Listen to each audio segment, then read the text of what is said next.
시청자 여러분 안녕하십니까? 박용의 뉴스 라이브 문을 엽니다. 비가 내리면 공기가 깨끗해질 줄 알았는데 이제는 비와 미세먼지가 함께 오네요. 서울과 경기 지역 오후 한때 비가 내린 뒤 공기는 다시 탁해집니다.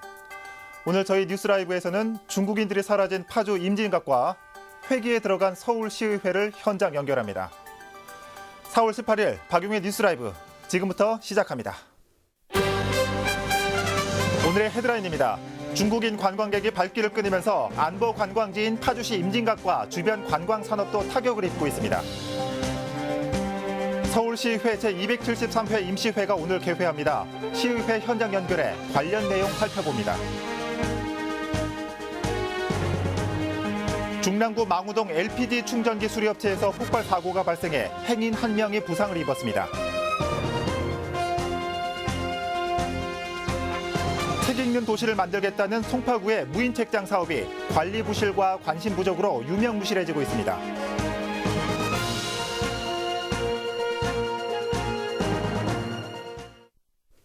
중국인 관광객이 사라져 울상을 짓는 명동의 모습 최근 보도해드렸죠. 그런데 비단 서울만의 문제가 아니었습니다. 중국인 관광객이 많이 찾는 수도권 관광지도 그 여파를 비켜갈 수 없었습니다. 관련 사업들이 불투명해지고 특산물 수출도 비상입니다. 전진아 기자입니다. 관광객으로 북적이던 파주 안보 관광지 임진각이 텅 비었습니다. 관광버스 주차장에도 임진각 전망대와 평화의 종각에도 사람들은 보이지 않습니다. 하루 수천 명까지 방문하던 중국 관광객이 급감한 탓입니다. 한 60-70%가 중국입니다. 그리고 동남아 각국의 한 20%고요. 많이 올 때는 아주 시끄러워서 못 살 정도로 그렇게 많았어요. 그런데 지금 뚝 떨어졌죠, 중국이. 버풍리 통일동산에 위치한 리조트 건설 사업 재개도 불투명해졌습니다. 1200여실 규모의 콘도 공사가 금융위기로 10년 가까이 중단된 곳. 중국 자본 유치를 목표로 지난 2015년 부동산 투자이민제 지구로 지정했지만 사드 배치 이후 협의는 더 어려워졌습니다. 국내 분양이 아니고 해외 분양을 먼저 할 수 없기 때문에 외국인 투자 이민 지역으로 우리나라에서 지금 많이 하고 있는 게 중국 쪽이잖아요. 그래가지고 그쪽하고 지금 하다가 약간 멈춰져 있는 상태인 거죠. 홍삼 수출에도 제동이 걸렸습니다. 김포 파주 인삼농협은 지난해 말부터 10억 원 이상의 물량을 중국으로 보내지 못하고 있습니다. 중국 세관에서 포장재 글자 등을 문제 삼기도 하는 등 석연찮은 이유로 수출이 지연되며 피해가 커지고 있습니다. 약 한 100만 불 이상이 재고가 그대로 쌓여 있어. 그 사람들이 가져간다고 약속을 해놓고 하나도 안 갖고 가고 있는 거예요. 우리한테 매입을 안 해가요. 문의를 안 해. 바이어들이 오질 않아요. 이렇게 사드 피해가 지역까지 파고들고 있지만 마땅한 해결책은 없는 상황. 여파가 장기화될 조짐이 보이며 각계의 시름도 깊어지고 있습니다. 딜라이브 서울 경기 케이블 TV 전진아입니다. 앞서 보신 것처럼 중국의 보복 정책들이 지역 경제 곳곳에 영향을 미치고 있습니다. 안보 관광지 임진각도 평소 중국인 단체 관광객이 많은 곳입니다. 임진각 현장에 나가 있는 취재기자 연결해서 자세한 피해 상황 들어봅니다. 전진아 기자. 네, 저는 지금 파주시 임진각에 나와 있습니다. 네, 중국인 발길이 끊어지면서 이 관광지가 받은 타격이 생각보다 크네요. 임진각도 마찬가지죠. 네, 이곳은 보통 단체 관광버스로 굉장히 북적이는 곳인데 네. 보시다시피 지금은 좀 한산한 모습입니다. 중국의 관광정보부처인 국가여유국이 지난달 15일부터 한국행 단체 관광 판매를 중단시킨 지 이제 한 달이 조금 넘었는데요.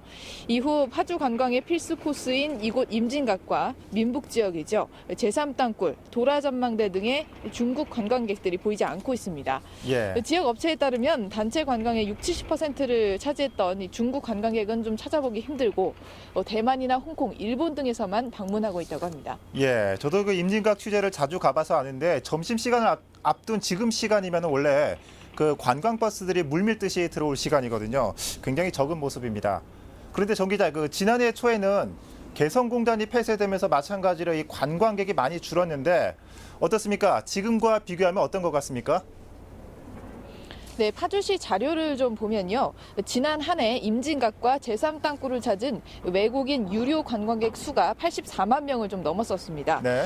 지난해 초를 보면 개성공단 여파로 1, 2월에 2만 명 정도씩 왔다가 봄철인 3월을 맞아서 5만 명 수준으로 좀 회복을 했었는데요. 올해 초도 1, 2월에는 2, 3만 명 수준에 머물다가 3월에 4만 명을 조금 넘었습니다. 예. 이 관광객 국가 분류가 안 된 점을 좀 고려한다고 하더라도 중국의 단체 관광 금지 조치가 내려진 3월만 놓고 비교를 한다면 지난해보다 외국인 방문객이 1만 명 정도가 줄어든 겁니다. 예. 경기도는 도내 전체 중국인 관광객이 한 50% 정도 이상 감소했다고 보고 있습니다. 네. 그런데 이런 문제가 비단 파주시 문제만은 아니라고요. 이 경기도 다른 지역에서도 이런 피해가 잇따르고 있다고요. 네, 그렇습니다. 고향 일산 킨텍스 같은 경우에는 3, 네. 4월 행사와 관련해서 중국인 관광객 3천 명의 방한이 취소가 됐고요. 오늘 6월에도 또 다른 3천 명의 방문이 예정되어 있었지만 연기가 됐습니다. 올해 경기도가 중국에서 진행을 하려고 했던 교류 행사 25건 가운데 10건도 무산 혹은 연기된 걸로 알려졌는데요. 네. 이 경기도는 이번 사드 여파를 좀 계기로 해서 인도나 태국 등의 신흥 관광 시장을 발굴해 중국 의존도를 낮추는 방법을 찾기로 했습니다. 예.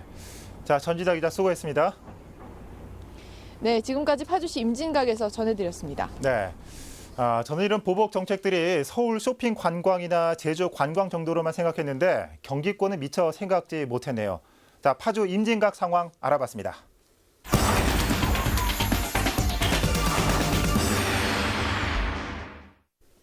자, 이번에 서울로 가봅니다. 서울시회 제273회 임시회가 오늘부터 28일까지 11일간의 일정에 들어갑니다.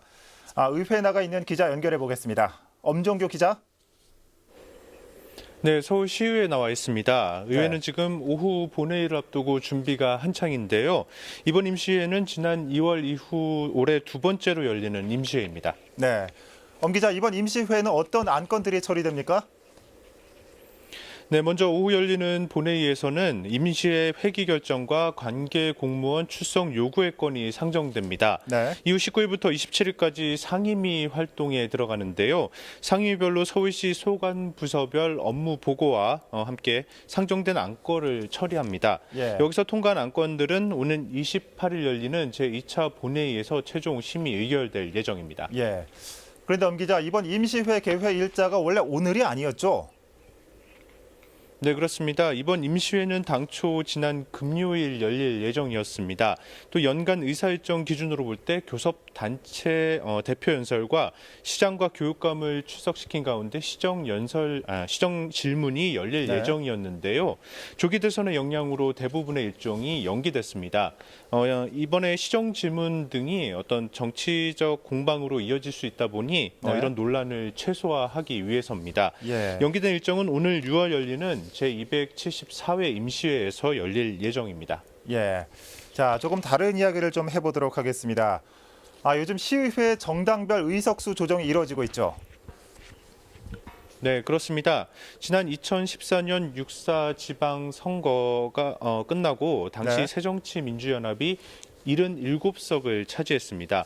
선거 후 3년이 가까워지는 지금 더불어민주당은 70석, 그리고 자유한국당이 17석, 바른정당과 국민의당이 각각 예. 10석과 8석을 차지하고 있습니다. 지금 말씀드린 의석수를 모두 합치면 106석에 한 석 모자른 105석인데요. 예. 이 한개 자리는 오늘 5구 대선 투표일 함께 진행되는 보궐선거를 통해 채워질 예정입니다. 예. 어떻습니까? 이번에 보궐선거가 치러지는 지역은 어디입니까? 네, 바로 구로 제3선거구입니다. 네. 이곳 출신의 김종욱 전 의원이 서울시 정무부시장에 취임하면서 공석이 됐는데요.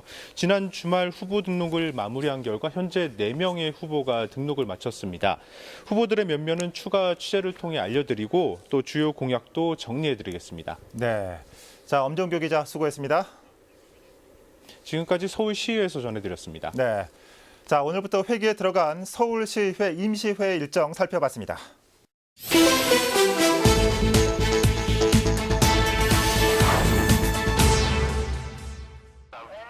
지난 17일 중남구 망우동의 한 LPG주유 충전기 수리업체에서 원인 미상의 가스 폭발 사고가 발생했습니다.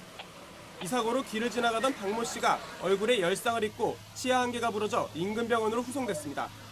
또 가스 폭발로 소방 추산 300여만 원의 재산 피해가 났습니다. 소방당국은 정확한 사고 원인을 파악 중입니다. 지난 17일 오후 3시경에는 종로구 동순길의 한 음식점에서 화재가 발생했습니다. 이 화재로 연기를 입한 남성과 여성 한 명이 인근 의료원으로 후송됐습니다. 소방 추산 1,500여만 원의 재산 피해가 발생했으며 소방당국은 음식물 조리의 부주의가 원인으로 보고 정확한 사고 경위를 조사 중입니다. 어제 오후 3시 50분경 잠실대교 남단도로를 지나던 승용차의 엔진룸에서 원인을 알 수 없는 화재가 발생했습니다. 인명피해는 없었지만 차량 엔진룸이 소실돼 소방 추산 800여만 원의 재산 피해가 났습니다. 소방당국은 정확한 사고 원인을 조사 중입니다. 경기도 여주시 대신면의 한 주택에서 원인 미상의 화재가 발생했습니다. 인명피해는 없었으며 재산피해는 조립식 판넬 구조 등이 소실돼 일부 재산피해가 발생했습니다. 소방당국은 최초 신고자 정모 씨의 진술을 바탕으로 사고 원인을 조사하고 있습니다.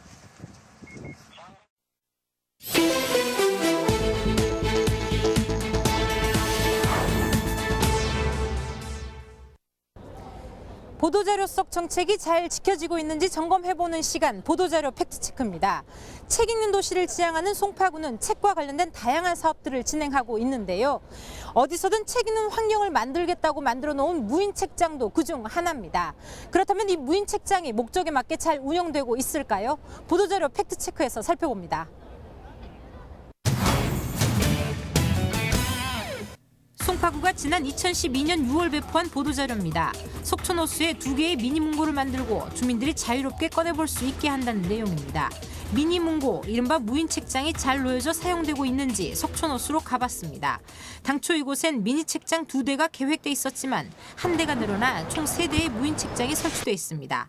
책장 속 내용물은 어떨까? 보도자료상에는 시집과 수필집을 비치하겠다고 했는데 과연 어떤 책들이 있는지 직접 한번 꺼내보겠습니다.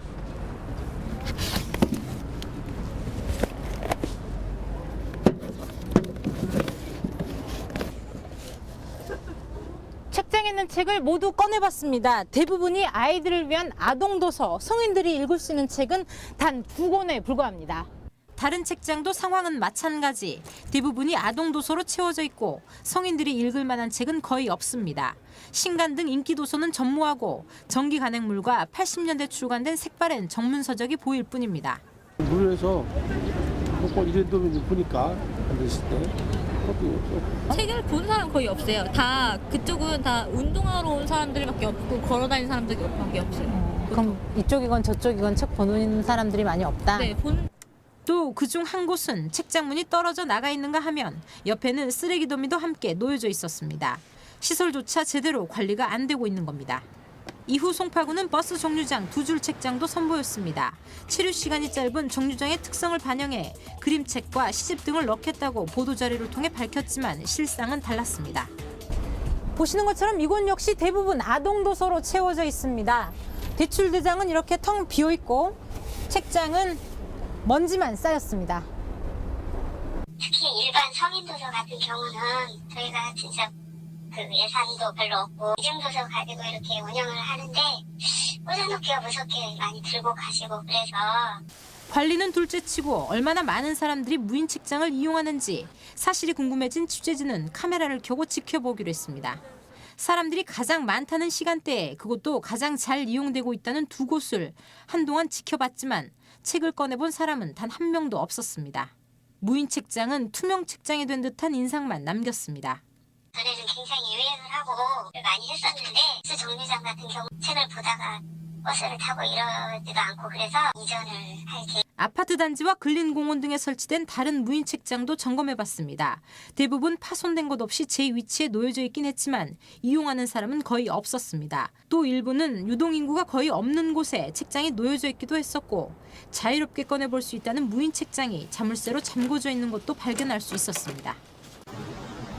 이거 헌책을 안 갖다 놓기 때문에 들고 이거 할 때 그렇게 하고 그래요. 관리가 안 되는 거예요? 네. 한편 구는 매년 무인 책장 관리비와 도서 구입비로 연평균 700만 원을 사용하고 있습니다. 지금까지 총 3,500만 원이 사용됐고 올해도 700만 원의 예산이 책정돼 있는 상태입니다. 어디서든 책을 볼 수 있는 환경을 만들겠다며 시작된 송파구의 무인 책장. 재활용과 공유의 개념까지 도입해 운영하겠다는 좋은 취지를 담고 있지만 볼만한 책이 없다거나 사람들 관심 받기라면 있으나 마나한 책장에 불과할 겁니다. 보도자료 팩트체크였습니다.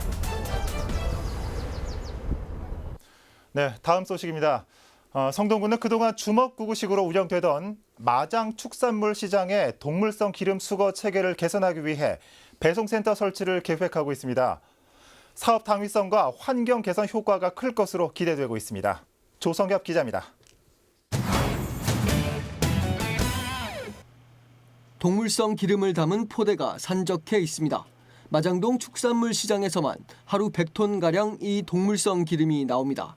육가공 업체에서 동물성 기름을 배출하면 수거업자가 트럭에 옮기고 이는 다시 재생유지조합으로 운반해 최종 처리됩니다. 하지만 수거업자마다 수거 시간이 달라 시장 곳곳엔 수거되지 않은 포대가 2, 3일씩 방치되기 일쑤입니다. 문제는 방치된 포대에서 악취와 핏물 같은 침출수가 발생한다는 겁니다. 특히 침출수는 하수구로 흘러가 수질을 더럽히는 주 원인이 됩니다. 바로바로 가져가지는 못하고 모아서 가져가다 보니까 산패가 되면 거기서 생긴 악취가 엄청난 악취가 발생하게 되는 거죠. 이런 가운데 성동구는 10억 원을 들여 이곳에 동물성 기름 배송센터를 설치하겠다고 밝혔습니다. 동물성 기름이 나오는 대로 한 곳에 모아 3시간 내 운반 처리할 수 있는 장소를 만들겠다는 것, 또 현재 난립 중인 수거업자를 줄여 수거 체계도 간소화할 예정입니다. 더불어 비닐포대 대신 밀폐형 용기를 사용해 침출수 발생도 줄이겠다는 구상을 내놨습니다. 폐단이나 이런 것 없이 깨끗하게 유지를 처리하고 악취 저감을 획기적으로 개선하기 위한 사업이라고 보시면 되겠습니다. 현재 구는 10억 원의 예산이 배정되는 올 9월경을 센터 착공 시기로 예정하고 있습니다. 딜라이브 설경기 케이블 TV 조성엽입니다. 그런데 이 배송센터 설치를 두고 주민들은 거세게 반발하고 있습니다. 오히려 주변 환경을 더 악화시킨다는 건데 계속해서 주민들의 주장도 들어보겠습니다. 조성엽 기자입니다. 인근 아파트 주민들은 배송센터 설치에 대해 반대 뜻을 분명히 하고 있습니다. 동물성 기름 배송센터가 동네 이미지를 더 악화시킨다는 것. 그동안 마장 축산물 시장으로 인해 재산상의 피해를 당했는데 아름아름 처리하던 동물성 기름을 공식적으로 처리하는 곳이 생기면 더 큰 피해가 예상된다는 겁니다. 짓더라도 시장 내 보이지 않는 곳이나 다른 곳에 지으라는 게 주민들의 말입니다. 또 현재 센터를 지으려는 곳이 주민 통행로와 가까워 악취나 핏물로 인해 거리가 더 더러워질 것이라 우려합니다. 우리들 자산가치 하락인 물론이고 냄새라든지 교통 소음이라든지 이제 모든 분야가 다 나빠지잖아요. 참고 있는 부분이 너무 많기 때문에 더 이상 참고 싶지는 않아요. 인비는 아니다. 100%는 인비라고 말할 수는 없어요. 지금 현재 상태도 우리 많이 참고 있으니까. 40명에 달하는 수거업자들도 대책 없이 업자 수를 줄이겠다는 구의 구상을 생계를 빼앗는 졸속 행정이라며 거부합니다. 무슨 얘기가 있어야지 아무 얘기도 없이 그냥 와서 무조건 비우세요 그러면 구는 사업의 당위성과 실제 개선 효과가 크다며 반대 여론을 최대한 설득하겠다는 입장. 그러면서도 계속된 주민 반대로 공모 사업을 통해 받은 10억 원의 예산을 반납해야 하는 건 아닌지 우려 섞인 전망도 감추지 못하고 있습니다. 딜라이브 설경기 케이블 TV 조성엽입니다. 네, 날씨가 더워지면서 유지 냄새가 더욱 심해진다는데 걱정이네요. 현실적인 좀 묘안이 필요해 보입니다. 자, 다음 소식입니다. 요즘 등산하기 좋은 날씨입니다. 산을 오르는 즐거움도 있겠지만 무엇보다 안전이 가장 중요하겠죠. 요즘 같은 봄철 늘어나는 등산 인구만큼 산악 사고도 끊이지 않고 있어 주의가 필요합니다. 오신영 기자입니다.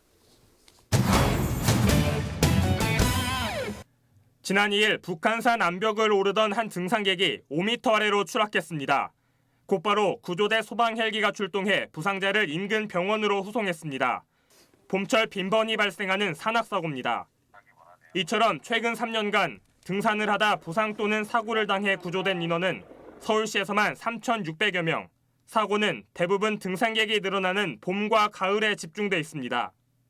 원인별로는 실족이 전체의 3분의 1로 가장 많은 비중을 차지했고 등산로별로는 북한산과 도봉산, 관악산 순입니다.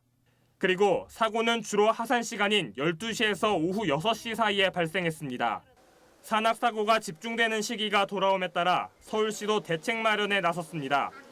먼저 등산객이 몰리는 주말과 공휴일 주요 등산로에 안전지킴이를 배치합니다. 이들은 등산객을 상대로 등산 전 건강 상태를 체크하고 안전수칙과 응급조치 교육을 진행합니다.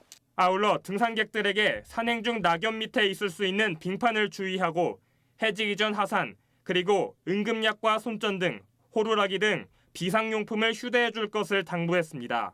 이 밖에 산행 시 혹시 모를 사고와 구조에 대비해 자신이 있는 주변 위치를 정확히 파악하고 등산로를 벗어난 무리한 산행을 자제해야 사고를 예방할 수 있습니다. 딜라이브 서울 경기 케이블 TV 오신영입니다.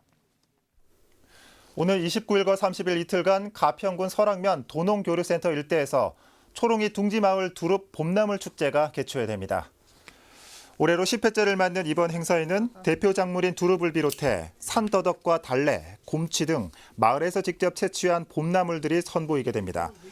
또 행사장 곳곳에는 두릅을 이용한 튀김과 육개장 등 각종 먹거리 판매 부스가 마련됩니다. 설악면 무간리 초롱이 둥지마을에는 21만 1000제곱미터 부지에 4만 5천 주의 야생 두릅나무가 자생하고 있습니다.